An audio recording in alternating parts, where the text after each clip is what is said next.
dalam bab ini kita akan meneruskan itu tentang rahasia puasa, di mana dalam bab yang kemarin kita sudah membahas tentang tingkatan-tingkatan puasa yang ada 3 macam tersebut. Ada puasanya orang umum, puasa khusus, dan puasanya orang yang kuasul kowas. Dari 3 tingkatan itu yang istimewa adalah kuasul kowas, karena seperti puasanya para nabi, para wali, para mukmin hak. Terus ini kita lanjutkan ya, ini kita langsung menuju ke hadisnya Rasulullah. Ini tentang hadis qudsi mengenai puasa. Jadi Rasulullah bersabda, segala amal perbuatan manusia yang baik itu adalah hak miliknya, kecuali puasa. Sebab puasa adalah bagiku dan akulah yang membalasnya. Itu kata Allah sendiri di dalam hadis qudsi. Rasulullah bersabda lagi, demi Allah yang menguasai nyawa Muhammad, sungguh bau mulut orang yang berpuasa itu lebih harum di sisi Allah daripada bau misik, atau yang disebut dengan yang lebih melegendanya disebut dengan minyak kasturi. Jadi bau orang berpuasa itu ya mulutnya lebih harum daripada minyak kasturi itu di hadapan Allah. Akan tetapi seringkali kalau di hadapan manusia itu memang baunya terasa tidak sedap. Itu kalau di hadapan manusia, akan tetapi di hadapan Allah itu lebih harum daripada minyak kasturi tersebut. Dalam sebuah surah itu diterangkan bahwa Allah Ta'ala berfirman, wahai orang-orang yang mukmin, puasa Ramadan telah diwajibkan kepadamu seperti yang telah diwajibkan bagi orang-orang sebelum kamu, agar kamu bertakwa. Itu yang bunyinya, ya ayyuhalladzina amanu kutiba alaikumusiyam kama kutiba alal ladzina min qablikum la'allakum tattaqun. Yaitu dalam hari-hari yang telah ditentukan, yakni penuh 1 bulan Ramadan. Maka siapa sakit di antaramu atau sedang dalam bepergian, maka wajiblah berpuasa di hari-hari yang lain sebagai pengganti hari-hari yang telah ditinggalkan tersebut. Itu kalau tidak salah di surah Al-Baqarah ayat 183 sampai 84 gitu. Itu kalau tidak salah, mohon diteliti ulang ya.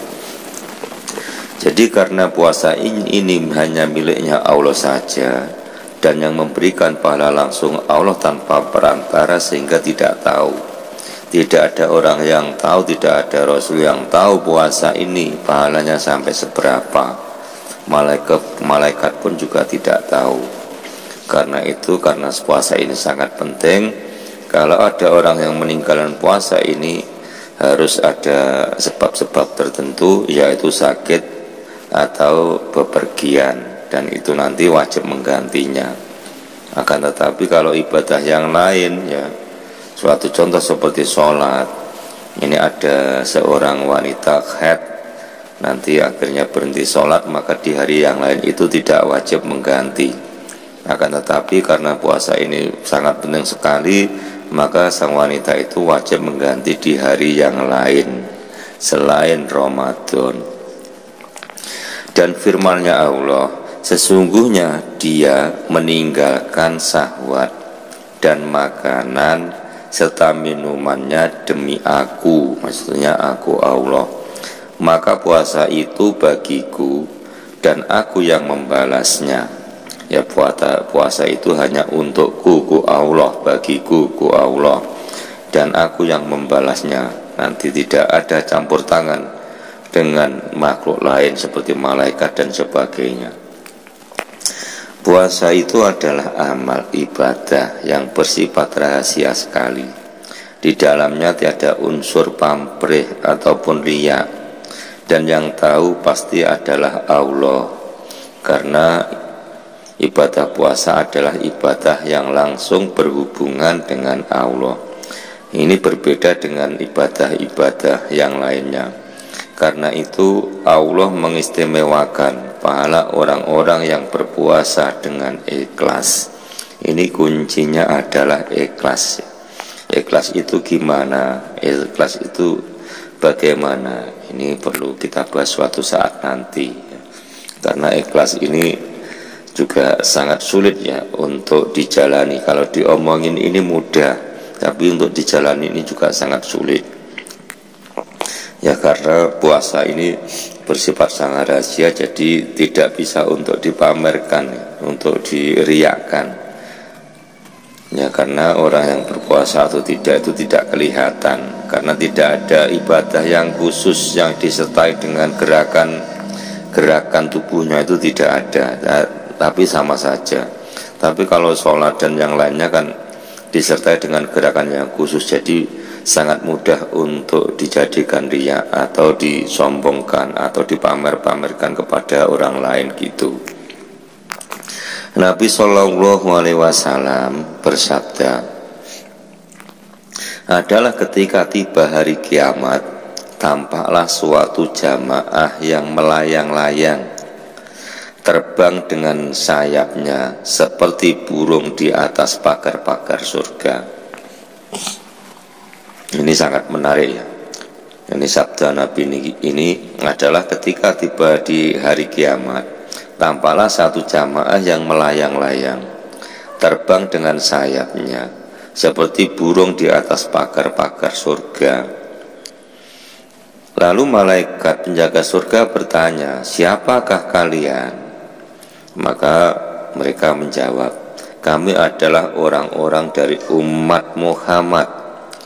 Lalu malaikat bertanya lagi, beritahukanlah kepadaku bahwa hisab amal kalian, bagaimana hisab amal kalian? Mereka menjawab, lah, tidak, kami tidak kena proses hisab sama sekali, kami lolos daripada hisab. Lalu malaikat bertanya, bagaimana kalian melintasi sirat? Ini jawab mereka, tidak, kami tidak melintasi sirat. Malaikat menjadi bingung dan tercengang, mengapa kalian sampai pada tingkat kedudukan yang tinggi seperti ini? Lalu mereka menjawab, ketika hidup di dunia kami beramal taat dan beribadah kepada Allah dengan penuh rahasia. Karena itu kami sampai ke tingkat tertinggi di surga ini pun berlangsung secara rahasia. Ini perlu sekali untuk dijadikan renungan, karena kalau kita beribadah kepada Allah ada riya sedikit pun, maka nanti tidak bisa untuk mencapai derajat yang tinggi. Jadi harus diam-diam, kalau bisa ibadahnya ini disembunyikan.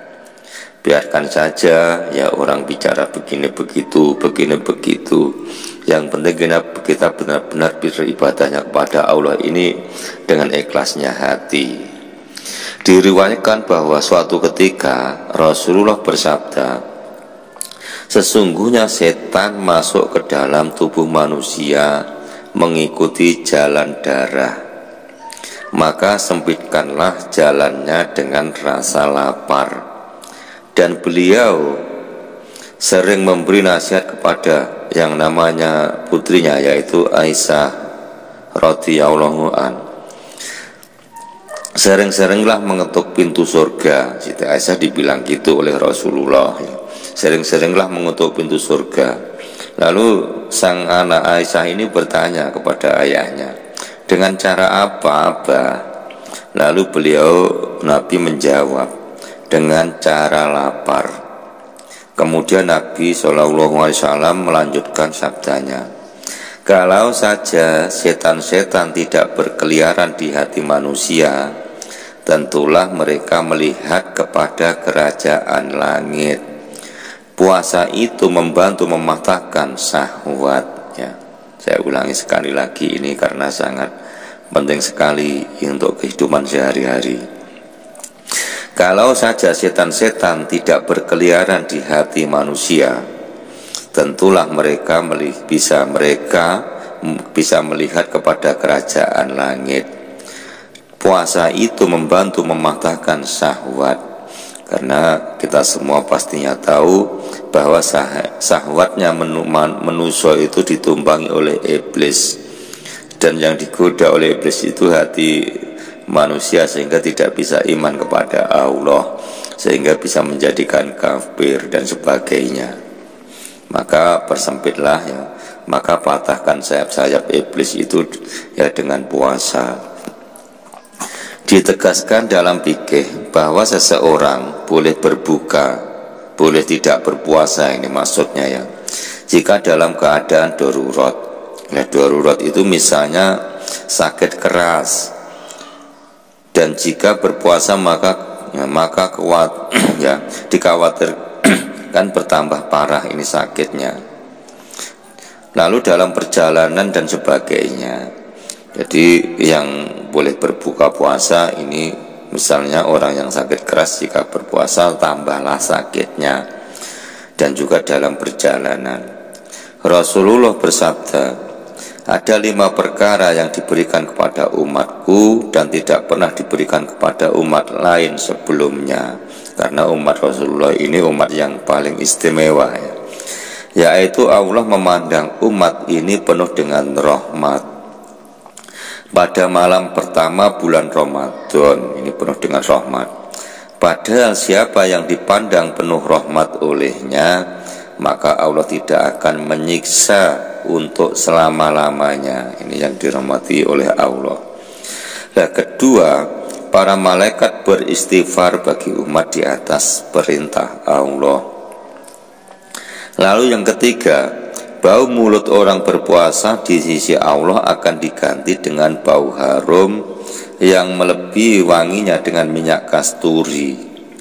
Terus yang keempat, Allah berfirman dan menyuruh surga agar memperindah diri dan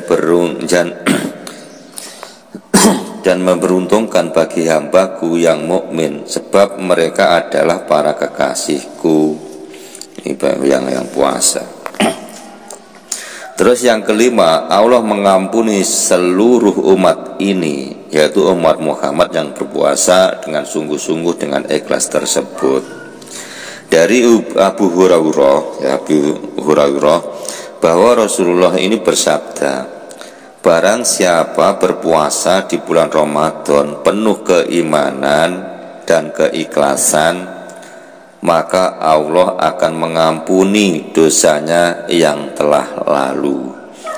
Ini harus dipahami ya, harus dengan keimanan penuh, juga dengan keikhlasan yang benar-benar ikhlas.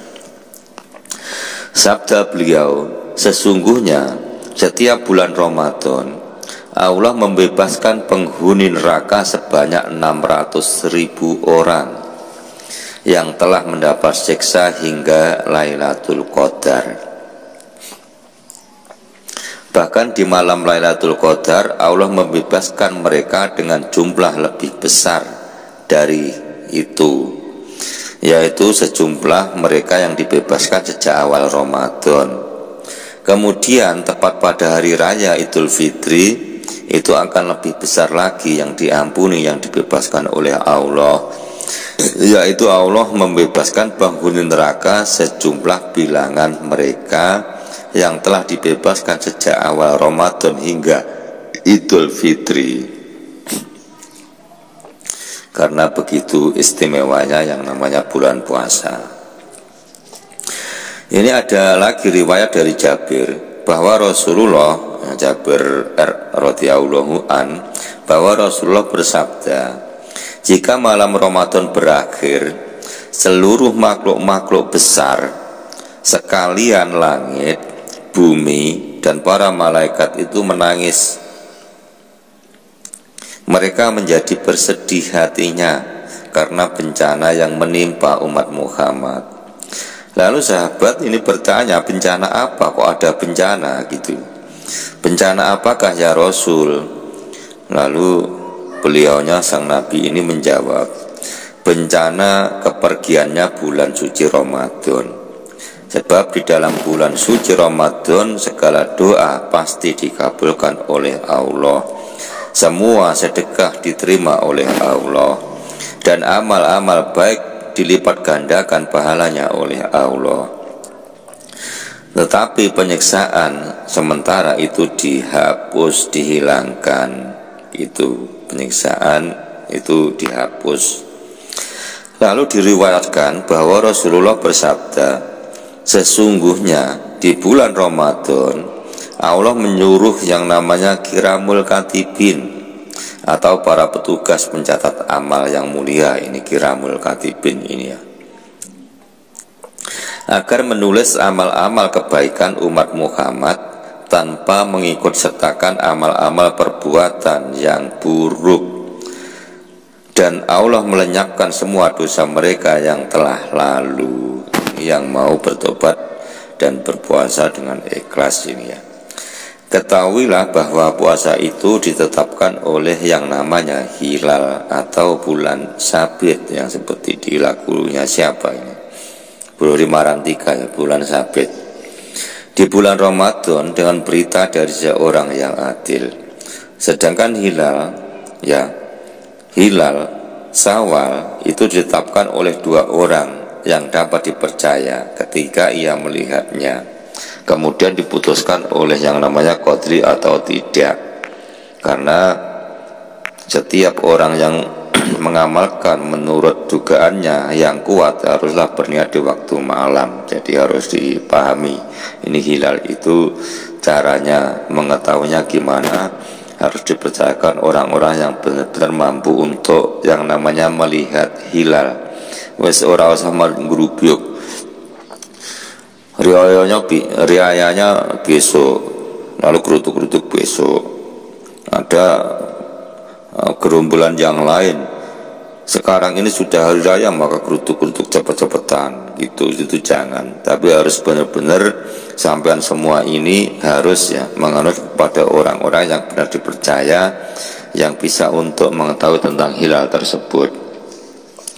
Lalu melakukan niat di malam harinya adalah itu wajib.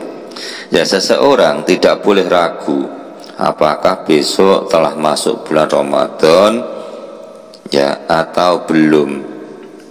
Misalnya dengan berniat aku berpuasa jika besok bulan Ramadan. Nah, niat yang seperti ini salah ya, karena masih ada jikanya. Jadi tidak boleh. Kalau benar-benar yakin besok itu sudah bulan Ramadan, maka niatnya itu harus pasti. Ya, misalnya dengan niat aku besok berpuasa. Jadi tidak kata-kata jika besok bulan Ramadan, jika besok sudah waktunya bulan Ramadan, itu tidak boleh. Tapi harus dengan pasti, saya besok berniat puasa, gitu, harus benar-benar gitu ya. Tidak ada aku besok berpuasa jika besok bulan Ramadan, ada jikanya, itu yang tidak boleh. Ini karena masih mengandung keraguan-raguan. Telah diketahui bersama bahwa berpuasa menurut syariat ya, kalau menurut syariat itu tidak memasukkan sesuatu makanan dan minuman, juga suntikan ke dalam tubuh. Semua itu akan merusak yang namanya puasa tersebut. Namun jika seseorang ya bercandu hijamah atau hijabah ya, yang cantuk itu loh ya, cantuk mengeluarkan darah kotor dari kepala, dari geger dan sebagainya, itu namanya apa? Hijamah ya, hijamah, cantuk gitu ya. Atau memakai celak tidaklah merusak puasa, karena yang dikeluarkan itu adalah darah kotor ya.